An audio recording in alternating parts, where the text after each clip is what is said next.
दोस्तों, हल्द्वानी के अंदर 8 फरवरी को जो कुछ हुआ था, उसके बाद सरकार हो, वहां के अधिकारी हो, गोदी मीडिया हो, लगातार चीख चीख कर 9 दिनों से यही बताने में जुटे हुए हैं कि यह सब कुछ बखेड़ा मुसलमानों ने खड़ा किया है। लेकिन एक ताजा एक रिपोर्ट जो निकलकर सामने आई है ना, उसके बाद बड़े बड़े लोगों के पसीने छूट गए। अब वो शुतुरमुर्ग की तरह से रेत में सिर छुपा कर बैठे हुए हैं। वो एक ऐसी रिपोर्ट है जिसके बाद बड़े बड़े अधिकारियों पर बहुत बड़ी कार्रवाई हो सकती है। यानी मुसलमानों को जिम्मेदार बताने वाले, मुसलमानों से पूछताछ के नाम पर उनका उत्पीड़न करने वालों की अब खैर नहीं है।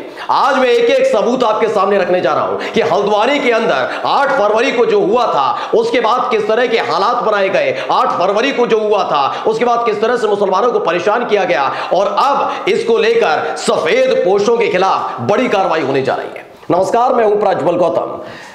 आपका चैनल पूरे सबूत तथ्यों के आधार पर एक ऐसी खबर दिखाने जा रहा है जिसे देखने के बाद आप समझ जाएंगे कि 8 फरवरी को जो कुछ हुआ वो यूं ही नहीं हुआ था, बल्कि ये अधिकारियों का उतावलापन या किसी के आदेश पर अधिकारियों की तरफ से किया गया मनमाना एक्शन था। क्योंकि इसका खुलासा एक रिपोर्ट के जरिए तो होगा ही, साथ ही जो बयान मीडिया के सामने आकर वहां की डीएम यानी हल्द्वानी की डीएम वंदना सिंह ने दिया था, उसको लेकर भी बहुत बड़ा खुलासा हुआ है। सबसे पहले मैं हल्द्वानी के शहर काजी का एक बयान आपको सुनाना चाहता हूं। यह बयान इसलिए सुनना जरूरी है दोस्तों, क्योंकि यहीं से पता लगेगा कि कैसे मस्जिद और मदरसा शहीद होने के बाद सबके सामने यानी प्रेस कॉन्फ्रेंस के दौरान पत्रकारों के सामने वहां की डीएम वंदना सिंह ने एक बड़ा झूठ बोला था, जिसकी पोल कोई और नहीं, शहर काजी खोल रहा है। पहले सुन लीजिए। जिस तरह से जिलाधिकारी मैम ने आपसे बोला था कि 4:30 बजे से वो लोग फोन कर रहे थे, लेकिन आपके कोई भी अधिकारी जो है उन्होंने वार्ता नहीं करी अगले दिन सुबह 10 बजे। बिल्कुल गलत कहा। असल में डीएम मैम साहिबा ने जो है वो कह दिया वहाँ पर, और कहा नो कमेंट, कोई कमेंट मत करना। हम खामोशी सुनते रहे कि हमने कहा जब बात पूरी होगी तो हम अपनी बात कहेंगे। तो कहा उन्होंने, डीएम जो साहिबा थी उन्होंने कहा कि सिटी मजिस्ट्रेट साहिबा ने उनको बताया, तो हमने तुरंत सिटी मजिस्ट्रेट साहिबा से ये बात करी।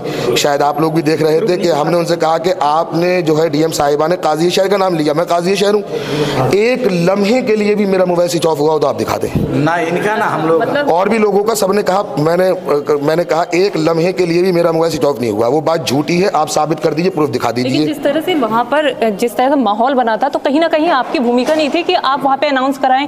मुझे इल्म ही नहीं था, अच्छा, मुझे मालूमात ही नहीं थी। मैं जामा मस्जिद में, मुझे तकरीबन 6 बजे के आसपास मालूम चला है। उसके बाद आप लोगों की ओर से, उसके बाद हम मस्जिद में कैद हो गए। आप कैद हो गए? हम मस्जिद में कैद हो गए। हमारा जो इलाका है बाजार में है, वहाँ कोई बस्ती नहीं है, जैसे थोड़े इक्का दुक्का लोग रहते हैं और वो बस्ती दूर है, और किसी भी इमाम को जो है कोई भी खबर नहीं पहुंची। जैसा मुझे सब लोग बता रहे हैं, हमारा स्टाफ पूरा यहाँ मौजूद है, किसी को कोई इत्तला बता रहे हैं जैसे लोग की इत्तला नहीं मिली। और मैंने तो साफ कहा डीएम साहिबा से, कहा, उन्होंने बात नहीं सुनी, आगे निकल गई वो, कि अगर मेरा मोबाइल एक लम्हे के लिए भी स्विच ऑफ हुआ होता आप प्रूफ कर दें, दिखा दें। सारी रात, चूंकि मैं एक अजीम ओहदे पे हूँ शहर में, शहर काजी हूँ, तो मेरे पास शहर भर से फोन आ रहे थे, कॉल आ रही थी। मैं सोया भी नहीं हूँ, तकरीबन बहुत देर से कहीं जाके मुझे नींद आई है, थोड़ा बहुत जो सोया हूँ। तो एक लम्हे भी हमने मोबाइल बंद नहीं किया। ये बात गलत थी, सरासर इल्जाम था हमारे पर छोटा। जिलाधिकारी की ओर से जो आपसे अपील की गई है कि जो भी इसके पीछे गुनहगार हैं, क्या आप मदद करेंगे? अभी हमें मालूमात नहीं है, मालूमात चलेगी तो हम इंशाल्लाह मदद करें। तो सुना आपने, वहां के शहर काजी हैं। दावा यह किया गया कि वंदना सिंह की तरफ से, जो हल्द्वानी की डीएम है और पूरी साफगोई के साथ बता रही थी कि कैसे मस्जिद और मदरसे को नोटिस दिया, हम तो हाईकोर्ट का पालन करते हैं, उनके आदेश का पालन करते हैं, नियम कायदे कानून संविधान तमाम तरह की बातें कर रही थी अपनी प्रेस कॉन्फ्रेंस में। लेकिन उसी प्रेस कॉन्फ्रेंस में जो बातें बोली, उन्होंने सोचा भी नहीं होगा वो गले की फांस बन सकता है। कैसे?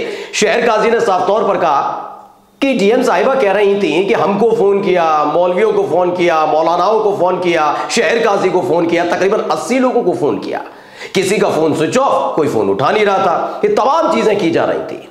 जानते हैं ये बयान क्यों देना पड़ा डीएम वंदना सिंह को? क्योंकि एक रिपोर्ट निकलकर सामने आई थी जिसमें कहा गया था पहले ही, यानी 4 तारीख को जब मस्जिद और मदरसा दोनों को शहीद करना था यानी तोड़ना था, उसका नोटिस दिया गया, तो उससे पहले ही था कि चूंकि यह पूरा मामला समुदाय से, धर्म से जुड़ा हुआ है, मस्जिद से जुड़ा हुआ है, मदरसे से जुड़ा हुआ है, तो संवेदनशीलता का खास तौर पर ख्याल रखें, अधिकारी अपनी आंखें खोल कर रखें। साफ तौर पर जब ये कार्रवाई की जाए उस वक्त धार्मिक पुस्तकें और प्रतीक चिन्ह जो है वो संबंधित मदरसे और मस्जिद के मौलवी को दी जाए। लेकिन ये सारी की सारी बातें खूंटी पर टांग दी गई थी। जब सवाल उठने लगा तो वंदना सिंह ने साफ तौर पर कह दिया कि कार्रवाई के दौरान लगातार मौलवी, मौलानाओं और शहर काजी से संपर्क करने की कोशिश की। ना फोन उठा रहे थे और फोन स्विच ऑफ था। लेकिन शहर काजी ने क्या कहा? टेक्निक का जमाना है, तकनीक का जमाना है, पता कर लीजिएगा अगर 8 तारीख को मेरा 1 सेकंड के लिए भी फोन बंद हुआ, मैं चुनौती देता हूं। ये शहर काजी ने जैसे ही कहा है तब से ही हड़कंप मच गया है। खबर सिर्फ इतनी भर नहीं है दोस्तों, खबर में पहले आपको दिखा देता हूं कि क्या इंटेल दिया गया था, यानी कि जो इंटेलिजेंस रिपोर्ट आई थी उसको देख लीजिए।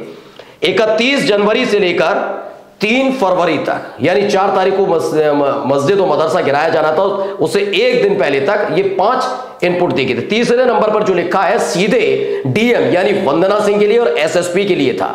क्या लिखा है? अतिक्रमण रोधी कार्रवाई प्रातःकाल किए जाने, ड्रोन से वीडियोग्राफी किए जाने और क्षेत्र अंतर्गत पीएससी द्वारा भ्रमण कराए जाने।